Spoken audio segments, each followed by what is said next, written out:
I've been in Bangkok now for a little over a month, maybe like 5 weeks. And in this video, I'm going to share the 5 most surprising things I've found since I've been living in Bangkok, plus one extra.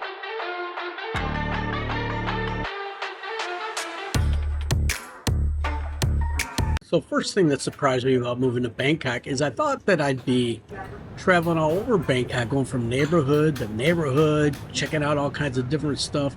Well, since I've gotten to this Prong Pong area, I didn't realize just how much stuff is right here. Literally, when I go on the BTS, I only go like 2 stops either direction. If I go 2 stops one way, I go Asok and Nana, 2 stops the other way, Thong Lor and ACCOMMODATIONS. And then where I am, usually most days I never even go on the BTS. I'm barely scratching the surface of what's in this area because not only on the main road and these 3 huge malls with tons of food near me, if I go down any number of these side soys, there's just so many coffee shops, restaurants, nightlife. I just went the other night to this rooftop bar at the, I think it's Staybridge Hotel, something like that. But amazing rooftop bar. I'll get back to that in a minute. Number 2, piggybacking on number 1, is just the variety of, restaurants. There's Thai restaurants, but that's only just like a small amount of the restaurant variety in the area where I'm staying. I mean, you're talking so many burger places. It seems like everybody's got pizza there. Like there's like 100 different pizza places. I thought I could make a video trying like all the different pizzas in Bangkok, or at least in my area. It would take me a year and a half just to try the pizzas in my general neighborhood. And I love pizza. I found a couple, go-tos. Surprisingly, some of the better ones that are ranked really high. That Gordon Ramsay pizza I had that other day was better than most of those, so I'm pretty fired up about that. I've been trying a few different burgers and kind of compiling those in a video, to put out at a later date of, I want to try to find what's the best burger in Bangkok. I don't know. That could take me a year and a half to get through that because I don't eat heavy food like that. Like a burger maybe once every couple of weeks or so. Cat. Ooh. Brought me some coffee, so hot. Number 3 is the prices. I am spending an exorbitant amount of money. I mean, now it is my first month there. I'll be coming out. I actually tracked it this time. Like I've been tracking the whole month of April. So I'm going to be making a video. Make sure you subscribe to my channel if you're interested in knowing what a pretty full-on Bangkok budget is, because I've tracked everything. But I gotta tell you, it's much more expensive than I thought it was going to be. Now, the one good thing is my rent. I'm paying about $740 for rent. Rent a month. If I had a apartment like that in, say, any big city in America, my rent would probably be in a neighborhood like that, probably somewhere $2,000-3,000, dollars a month. So I'm saving money there, but the food and the prices of things are on like a Western level. I went out, like I said, to that rooftop bar the other night, and I think I spent over $60 US for 2 drinks and 2 appetizers.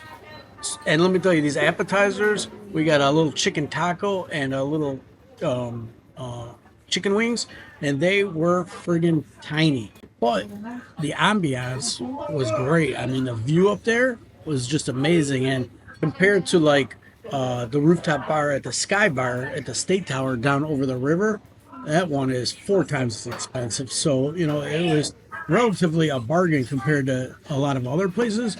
We went to the Velvet Room after, I think it's called, to see this girl that we know, Coco. She was singing.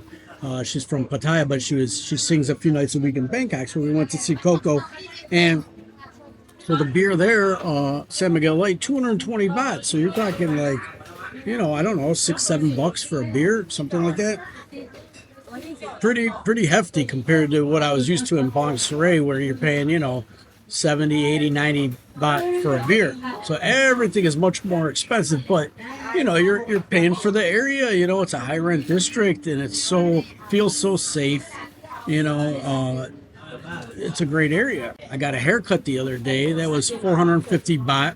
I think at the place I was going in Bangkok before, like I went to one was 150 baht, one was 200 baht, but it seems like they speak a little better English here, and maybe they know the styles a little bit better. I explain what I want, they give you what you want. Sometimes I've had haircuts, down in the Bangkok area where they just, it's the complete, I don't know, Chinese cut or something. I don't know. It's just not right.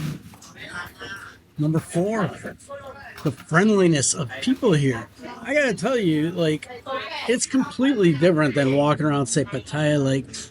Like when I walk around Pattaya, it seems like people just have an edge to it. Like they just have some chip on their shoulder and look grumpy, just not friendly. But let me tell you, in the Prong Pong area, I've met like so many nice people at the park, walking around. I met a Thai guy not too long ago. He owns an advertising agency here. Super nice guy.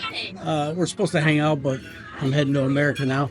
When I get back, I'll give him a call. But people smile. They seem friendly. I'm seeing far less shady type of looking people. Not that there's anything around. Now there are some homeless people around. You see some people begging for money here and there. When you get over a couple stops over to Nana, yeah, that gets more of a transient population. A lot more people on vacation there. So from Pong, I think a lot of people live there. Some people are on vacation, but just everybody, I get a lot more smiles. I mean, people just seem a lot friendlier. I really don't know what it is. Number 5, the quality of life. So since I've arrived, and I've gotten lucky because a big reason I didn't want to move to Bangkok, that I was looking at islands, is the air quality. But I gotta tell you, I didn't want to get my condo for a while till like the summer when I knew the burning season, the smoke was over. But I felt like it was a good deal and I wanted to grab it. It was like the specific condo that I wanted, right where I wanted it. So I grabbed it, and I thought I'd get it and I'd be boom out traveling. I was planning on going to Koh Samui or going back down to Phuket. But the air quality's been great here. I mean, I don't know what it was. Maybe an early burning season this year, like January going into February, it was pretty bad. But then it's gotten really nice here. Like the AQI in the mid 60s, 50s, like really, really good. My buddy in Chiang Mai, he says like it cleared up there, and now the smoke's back, and it's just miserable there. Like if I lived there, I'd have to be gone for like 4 or 5 months. But I've been good so far. Another thing is walking around on the side streets around in that Prong Pong area. Like the concrete's not broken. It's just not a mess. There's not tripping hazards like a lot of other areas. When I take a walk, when I was in Nha Tram Tien, Bangkok, walked down Sukhumvit, they had just replaced all the brick pavers. They replaced them all. They made these nice wide walkways, and they're all uneven. There's holes. There's grass coming out. Just so unkept. And what surprised me is just this area, how everything is just so much more kept. It reminds me of when I was just in the Philippines and I stayed in Makati. Like it's very comparable to that area. I mean, they're very similar. I think the Prong Pong and Makati, just beautiful, beautiful, great areas to live. Now, school's been out since I've been living here, so I know once school starts, like when I get back from America, traffic is just going to be much heavier. It's going to be a complete mess, probably certain parts of the day, in the morning and in the afternoon. So luckily, so far, if I wanted to have driven my motorbike or car, I could have. I've only driven my motorbike one time since I've been here, and the car I haven't driven at all. Getting back to number 1 with going to different areas in Bangkok, I really haven't. I've just been staying around my neighborhood. Those are my 5 surprises, pleasant surprises. But let me give you one, Greeny. I do some negative stuff sometimes. I talk about the good and the bad. So I got to tell you, a bonus coverage, something that's not that great. The heat is unreal here. Now, I knew it was going to be hot, and it doesn't bother me that much. It seems to bother Rooney more than it bothers me, and she's Thai, but I'm used to it. I love the heat. I don't mind sweating. I take 2-3 showers a day. But it's just different than Pattaya and Jomtien. You get that little bit of sea breeze. But here, sometimes there's no breeze.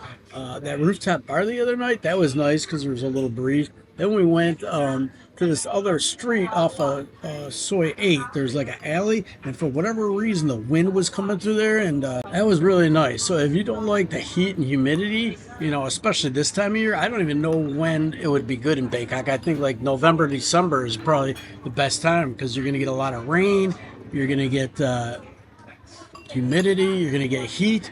One thing I did do is I checked the floodplain like maps. There's maps about flood areas in Bangkok, and I checked to make sure before I did my lease on my condo that wasn't an area that floods. So, you know, you could be in certain areas where I've got a couple of buddies that told me they couldn't even walk around after a big storm because it was so wet. They had to wait like hours for the water to recede. So that could be a big issue. You know, we've had a couple rainstorms, but I haven't noticed any flooding by my place. But the heat, that could be a bitch for some people. Anyways, just a short video about some of the surprises in Bangkok. If you enjoyed it, please give me a thumbs up. Make sure you subscribe, and I'll catch you guys in the next video. Greeny out.